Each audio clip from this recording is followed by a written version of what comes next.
Communist सरकार भारत को आंख दिखाने की कोशिश कर रही थी, वो चीन भारत के साथ संबंध मजबूत करने की बात कर रहा है, जिसकी शुरुआत मानसरोवर यात्रा से हुई है। कैलाश मानसरोवर यात्रा जल्द शुरू होगी।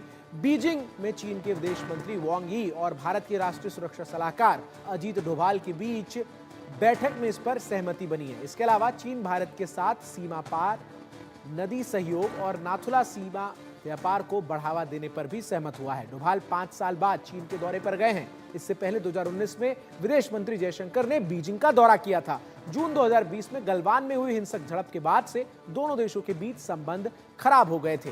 भारत चीन के बीच पूर्वी लद्दाख में 4 साल से सीमा विवाद को लेकर तनाव था। 2 साल की लंबी बातचीत के बाद 21 अक्टूबर को एक समझौता हुआ कि दोनों सेनाएं विवादित पॉइंट्स डेप्सांग और डेमचौक से पीछे हटेगी। इसके बाद 25 अक्टूबर से दोनों देशों की सेनाओं ने विवादित पॉइंट्स से हटना शुरू कर दिया था।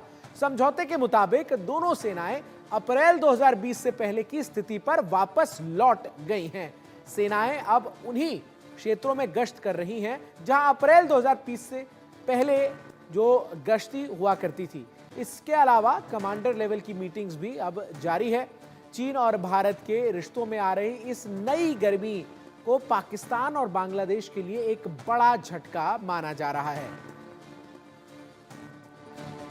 ऐसी रिपोर्ट्स हैं कि भारत के राष्ट्रीय सुरक्षा सलाहकार श्री अजीत डोभाल की चाइना की सफल यात्रा के बाद अब दोनों देशों में इस बात की भी सहमति बनी है कि कैलाश मानसरोवर की जो यात्रा है वो अब आरंभ होनी चाहिए।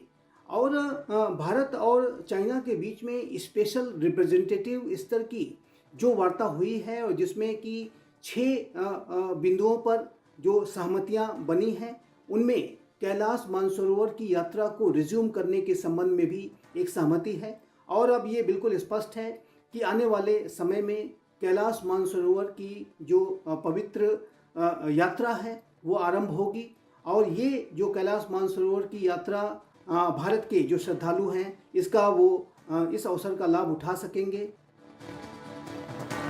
कैलाश मानसरोवर यात्रा जून महीने में शुरू होती है, लेकिन इसकी तैयारियां जनवरी से ही शुरू हो जाती हैं। ये यात्रा शारीरिक और मानसिक रूप से बेहद चुनौतीपूर्ण मानी जाती है। इसके लिए तीर्थयात्रियों को अच्छी फिटनेस की जरूरत होती है। यात्रा तिब्बत में स्थित कैलाश पर्वत और मानसरोवर झील तक जाती है। कैलाश मानसरोवर यात्रा 3 अलग अलग रास्तों से होती है। पहला लिपुलेख दर्रा, दूसरा नाथू दर्रा और तीसरा नेपाल मार्ग है। हालांकि ये मार्ग भारत सरकार के जरिए अधिकृत नहीं है, लेकिन कुछ तीर्थयात्री नेपाल के रास्ते तिब्बत पहुंचकर कैलाश मानसरोवर की यात्रा करते हैं। इन तीनों रास्तों पर कम से कम 14 और अधिकतम 21 दिन का समय लगता है। यात्रा के दौरान तीर्थयात्री कैलाश पर्वत की परिक्रमा करते हैं और मानसरोवर झील में स्नान करते हैं। कैलाश मानसरोवर यात्रा करने के दौरान चीन की अनुमति जरूरी है, क्योंकि यह यात्रा तिब्बत में स्थित है, जो वर्तमान में चीन का एक स्वायत्त क्षेत्र है। इसीलिए वहां जाने के लिए चीनी पर्यटक वीजा लेना होता है। चीनी सरकार ने इस यात्रा में न्याय के लिए नियम और शर्त निर्धारित किए हैं, जिनका पालन करना जरूरी है। अब भारत के समझौते के साथ कैलाश मानसरोवर की यात्रा आसान हो सकती है। राजन सर मेरे साथ लगातार जुड़े हुए हैं। राजन सर, कितनी बड़ी डेवलपमेंट इसको आप देख रहे हैं? अजीत डोभाल की जो बैठक रही चीन में, चीन के विदेश मंत्री से, और उसके बाद की जो आउटकम सामने आ रहे हैं।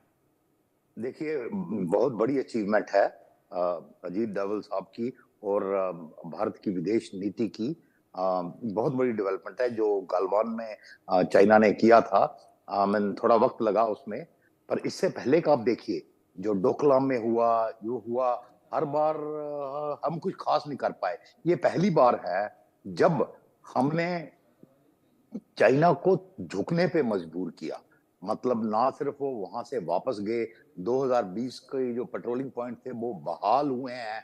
इवन नाथुला, मैं उस इलाके में रह चुका हूँ। इनफैक्ट मैंने अपना ईस्ट सिक्किम गैरिसन कमांड किया हुआ है, वहां ब्रिगेड है जो, तो नाथुला मेरे नीचे ही आता था। तो मैं उस इलाके से बहुत अच्छी तरह मतलब वाकिफ हूँ। वो रास्ता काफी लंबा है, वहां से एक पहला चाइनीज शहर आता है यातोंग, यहाँ से होके 21 दिन के करीब वहां लगते हैं। और अभी जो उत्तराखंड से रास्ता निकाला है हमने, वो रास्ता जब ऑपरेशनल हो जाएगा वो काफी छोटा रास्ता होगा और बड़े श्रद्धालु हैं। This thing in fact I think आने वाले समय में बिल्कुल ये डेवलपमेंट तो अचीवेबल, रिमार्केबल है। लेकिन मैं एक और चीज आपसे जानना चाह रहा हूं सर, एक तरफ बांग्लादेश में जो परिस्थितियां हैं, और बांग्लादेश को इन परिस्थितियों में अगर भारत के खिलाफ होने में किसी एक देश से मदद मिलने की उम्मीद थी वो चीन था।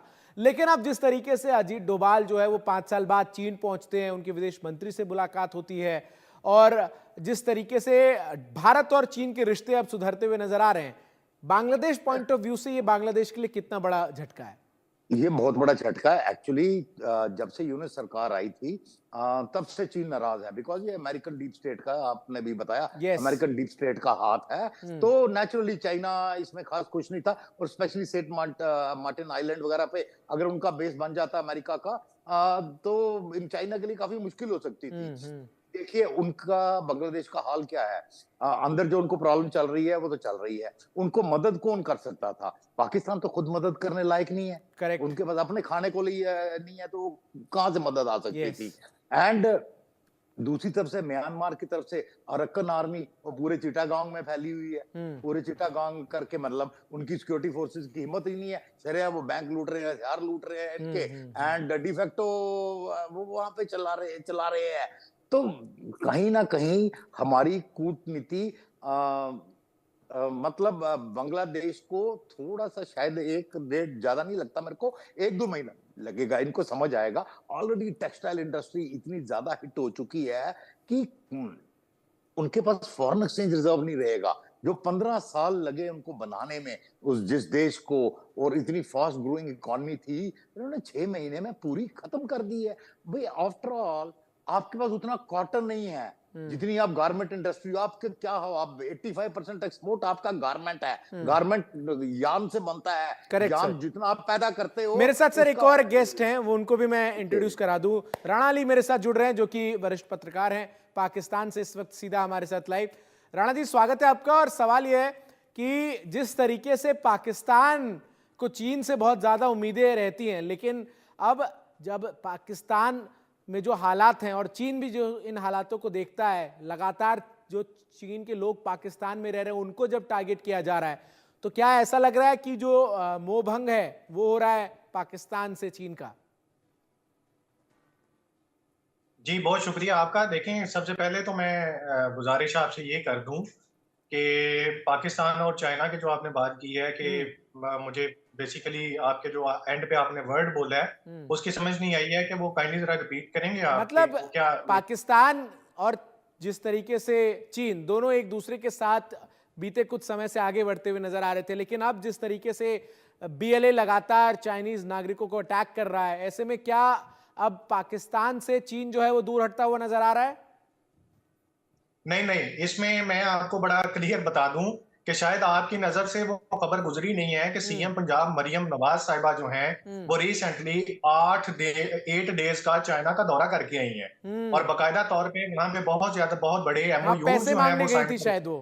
जी, मुआहदे जो है वो हम करके आए हैं वहां पे डेवलपमेंट के, जिसमें पाकिस्तान में पंजाब में जो टेक्नोलॉजी है, जो मोबाइल कंपनीज हैं वो आएंगी, फार्मर्स को लेके, अर्बन डेवलपमेंट को लेके। तो ये सारी चीजें जो हैं वो वहां पे करके आई हैं। तो ये जो आपकी बात है कि बीएलए के नहीं, अटैक्स की लेकिन वजह से वो जो मरियम गई उसमें कोई ठोस मिला कहाँ कुछ? वो तो आश्वासन दिया गया कि ऐसा ऐसा होगा, कुछ सब्सटैंटिव मिला थोड़ी। मैंने वो खबर देखी थी। नहीं, आपने नहीं देखी ना, आपने देखी होती अरे तो मैं फिर देख रहा आपको हूं, सारी तभी बता रहा हूं नॉलेज सर आपसे। है नहीं है। अच्छा, इसमें मैं आपको ये बता दूं कि जो ये बात आप बार बार करते हैं कि पाकिस्तान और चाइना, और मुझे बड़ी खुशी है, मैं जब भी डिबेट में बैठता हूं और मुझे ये जान के और सुन के बड़ी एक फख्र भी महसूस होता है कि चले कम से कम आप लोग ये मानने को तो तैयार हुए कि पाकिस्तान और चाइना जो है वो दुनिया में है, एग्जिस्ट करते हैं और हमसे आगे हैं, यानी कि भारत से आगे हैं। ये तो आप कम से गलतफहमी कम है करें, आपकी, और इसको आप जल्दी ही दूर कर लीजिए कि आप जो है वो भारत से आगे हैं।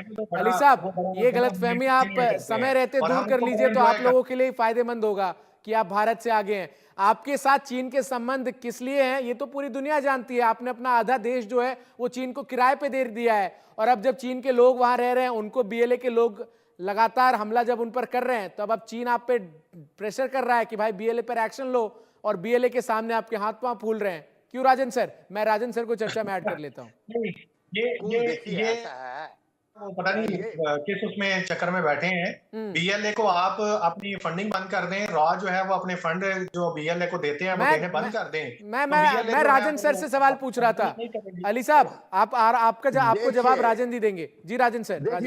देखिए ये फंडिंग का चक्कर आप छोड़ दो कि भारत कर रहा है, ये करता है, पूरी दुनिया में रो रहे हो, कोई आपका यकीन नहीं कर रहा। आप पूरी दुनिया को पता है कि पूरे इस इलाके में, साउथ ईस्ट एशिया में अगर आतंकवाद की कोई जड़ है तो वो पाकिस्तान है। अपना बिया हुआ बोझ गो रहे हैं, अपने किए हुए की सजा हमारे यहाँ तो कर्म में विश्वास करते हैं। आपके कर्म है, आप भोग रहे हैं, हमारे कर्म है, हम अच्छा कर रहे हैं। तो ये आपका किया हुआ है सारा कुछ। आपके इलाके में, पूरे पाकिस्तान में जमहूरियत ही कब रही? यहाँ अभी भी आज क्या है जमहूरियत? आप मानते हो कि आज क्या जमहूरियत है? तो क्या देश है क्या ये? मतलब कभी इधर कटोरा, कभी उधर कटोरा, कभी सऊदी अरेबिया के पास, कभी उधर के पास। अरे दुत्कार के लोग बात करते हैं, पासपोर्ट आपका किसी काम का नहीं है।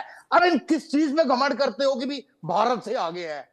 बताइए भाई अली साहब। और सऊदी की बात हुई, सऊदी के प्रिंस ने कहा कि भाई पाकिस्तान से जो टूरिज्म के नाम पर, हज उमरा के नाम पर भिखारी भेजे जा रहे हैं।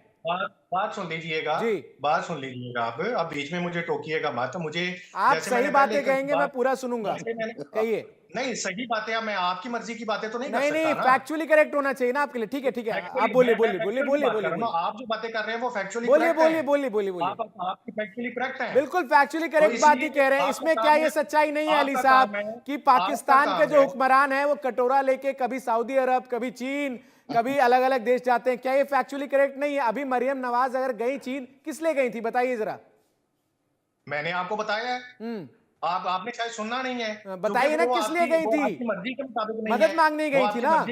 अरे अली साहब मुद्दे पर आइए। ठीक है, बोलिए। जो भी मनोज है या जो भी है, आप मेरी बात सुनिए। गुजारिश आपसे ये है, आपका काम है सवाल करना और मेरा काम है जवाब देना। अब मेरा जवाब जो है उसको आप जज नहीं कर सकते हैं। हाँ ठीक है, अरे आप प्लीज जवाब दीजिए सर, प्लीज जवाब दीजिए। अरे सर हमने आपको इनवाइट किया आपकी बात सुनने के लिए, प्लीज आंसर दीजिए। उसका जवाब मेरे से लीजिए। यस। अब मैं आता हूँ आपके जवाब की तरफ। देखें, पाकिस्तान जा रहा है सऊदीया के पास, पाकिस्तान जा रहा है चाइना के पास, पाकिस्तान जा रहा है कहीं पे भी। वो मसला हमारा पाकिस्तान का है। आपको तकलीफ किस बात की है? आप क्यों उछल रहे हैं? आपका खून क्यों खौल रहा है? आप अपनी तकलीफ बताइए कि हमें ये मसला है, हमें हमारा ये हल कीजिए। हम जहां मर्जी जाएं, हमारे डिप्लोमेटिक टाइज हैं, हमारे डिप्लोमेटिक रिलेशंस हैं। हम चाइना के पास जाएं, हम रशिया के पास जाएं, हम अमेरिका के पास जाएं, हम सऊदीया के पास जाएं, जिसके पास मर्जी जाएं। आप कौन होते हैं इस चीज पे डिबेट करने वाले? बिल्कुल सही है, भीख मांगना आपका हक है। बिल्कुल राजन सर आंसर दे ही रहे हैं। राजन सर का एक बार आंसर सुना लीजिए, फिर मैं अली साहब को एक और बड़ी खबर दूंगा। अली साहब एक मिनट, एक छोटा सा आंसर राजन सर आपको कुछ दे रहे हैं, उसके बाद मैं एक और इंटरेस्टिंग खबर आपको दूंगा। हम आपसे ऑब्जेक्शन थोड़ी कर रहे हैं कि भी किससे भीख मांग रहे हो। वो भीख मंगे का हक होता है, जो भी उसको भीख देगा